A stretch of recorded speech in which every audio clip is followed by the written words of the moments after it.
Plot details of Jon Favreau's Star Wars series reportedly revealed. Yeah, and you know what? It better have something to do with size noodles, because if not, I say we all riot. Alright, maybe I'll just be upset.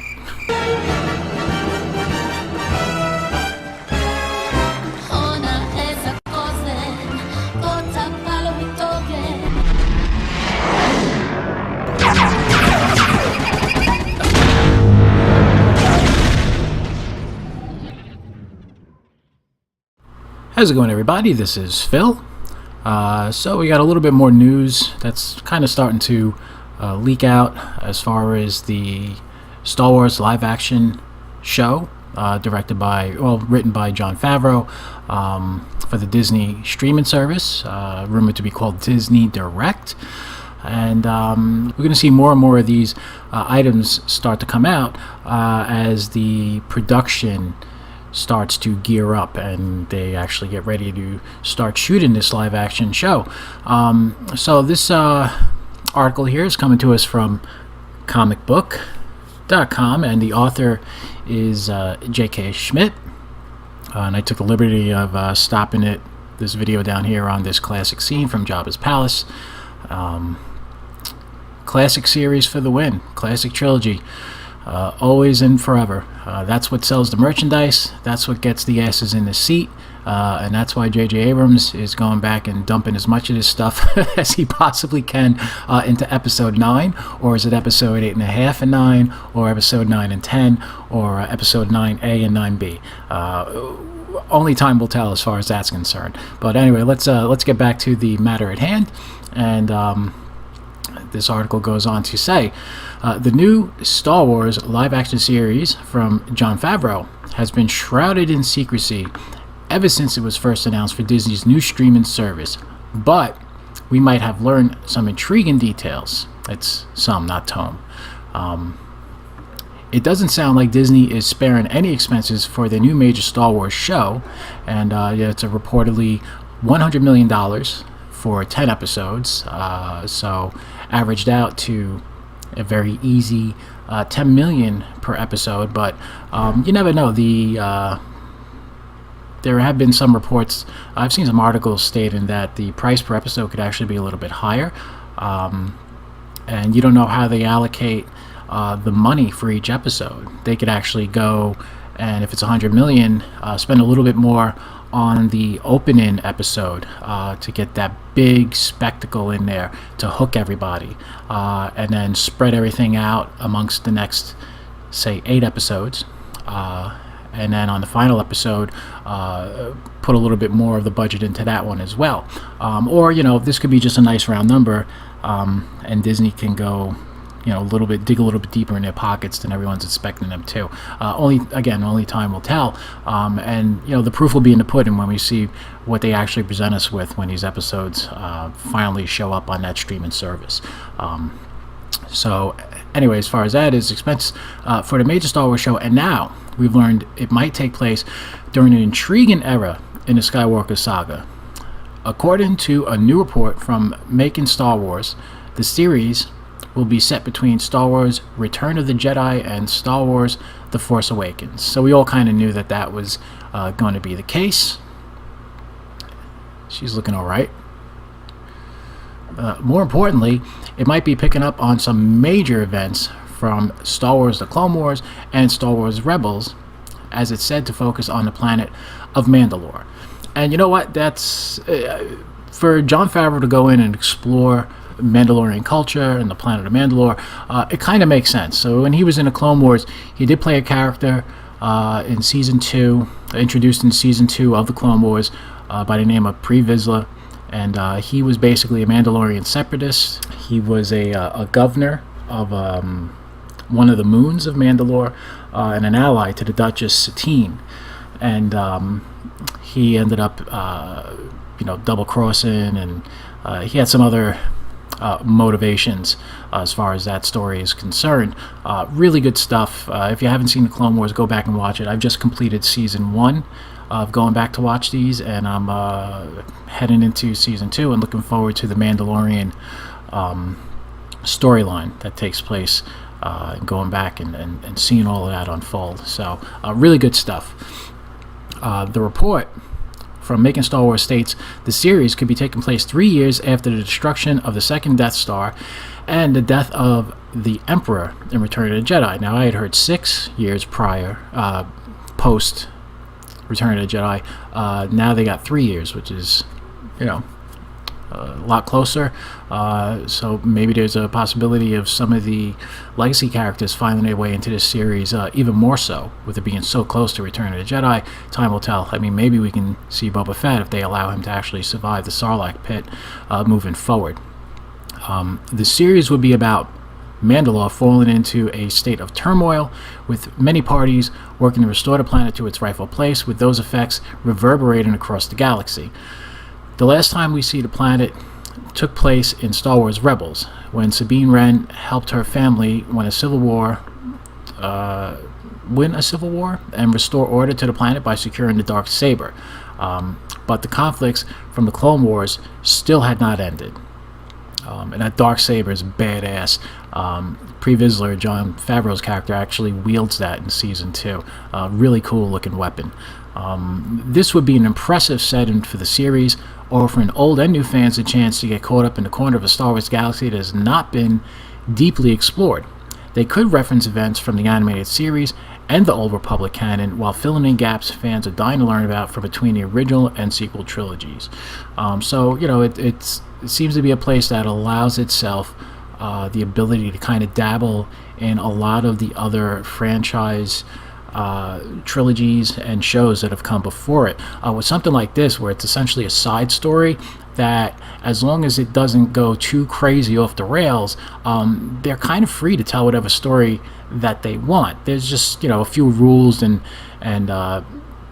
basic elements of the canon that they do have to pay attention to, but they could tell a story that, even though it's a part of the overall universe, has its own feel and its own tone, and it could be its own kind of encapsulated story that exists within its own world, but still a part of the greater mythology. So let's see here.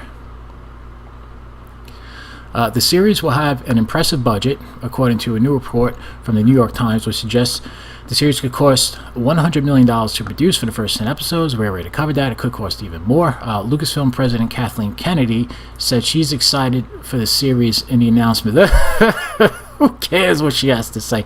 I couldn't be more excited about Jon coming on board to produce and write the new direct-to-consumer platform, said Kennedy.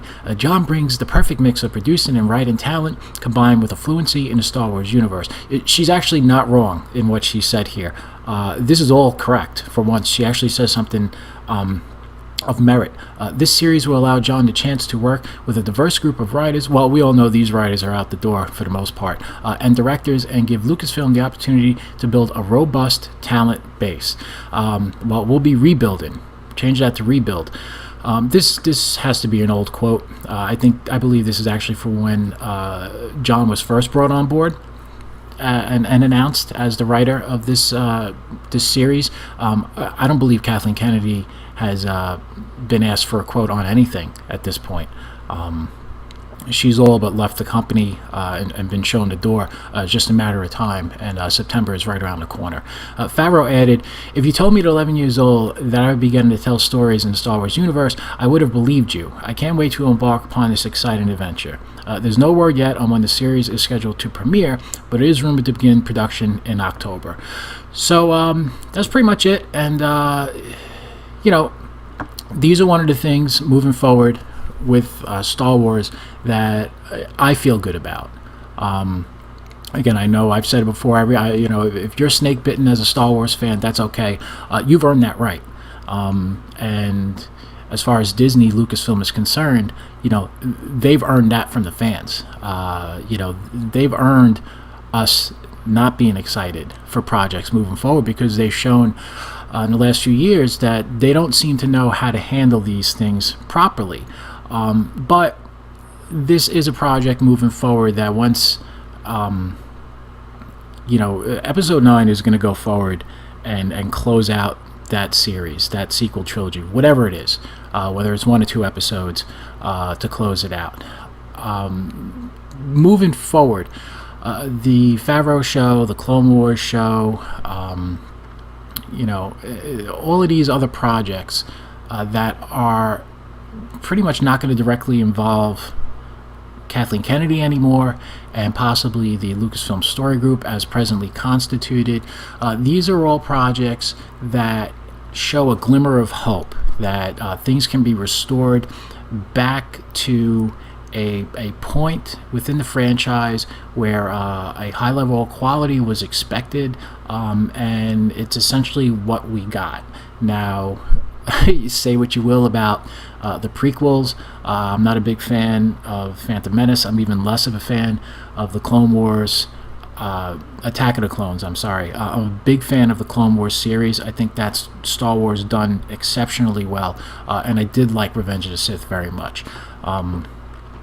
So, Star Wars has had a spotty kind of history, but it always was Star Wars. It had never fallen to the depths that it has at this point.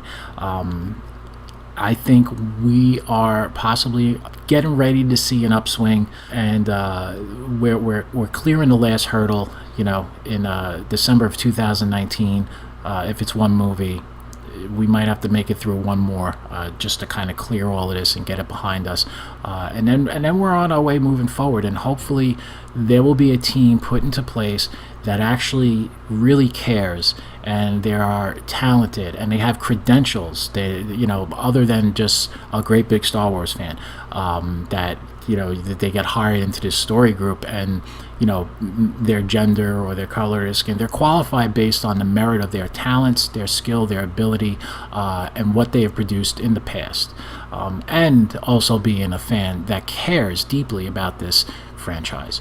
So anyway, I think Jon Favreau is a good guy. I think he's a fan. I think he has a lot of reverence for Star Wars, and I think he had a lot of fun when he worked on the Clone Wars, and played the character of Pre Vizsla, and I think that kind of really lit a fire in him, and playing a Mandalore is what kind of led him down the path of possibly looking into doing a story revolving around the Mandalorian people. So I'm okay with that. Look, this channel, it takes some of its cues from Boba Fett. Boba Fett was a Mandalore, and I'm alright with anything Mandalorian, so I'm interested in it. I'm interested in what Jon Favreau can do. The guy has some skills. He's got some chops. He's a fellow New Yorker, so I got to give him a thumbs up for that. I'm a homie in that case, and I want to see what he's going to do. I'm interested in this, and I think he could be one of the guys that helps push this forward, much in the way that he helped push Marvel forward years ago with the first Iron Man movie. It's almost like he gets to come in and, in a sense, right the ship on a smaller scale with the streaming service, but he gets to kind of do it all over again. So I'm down with that. Anyway, what do you guys think? Is the Star Wars live-action show that Jon Favreau bringing you based off the Mandalorian people, is this something that you had envisioned it being? Are you kind of happy about that? Are you not happy about that? What is your take on this? And do you think it's going to be something that ends up being really good? I think it has potential to be something that is going to be a lot of fun. So that's pretty much it. Thank you very much for watching. As always, if you like this video, feel free to hit the like button and comment down below. And if this is your first time here, consider subscribing to the channel and then clobbering that little bell button, and the next time I put up a video, you'll be notified right away. Hope you guys had a great weekend. Enjoy the rest of your Sunday. Be happy, be safe, be healthy. Have a great day. Bye-bye.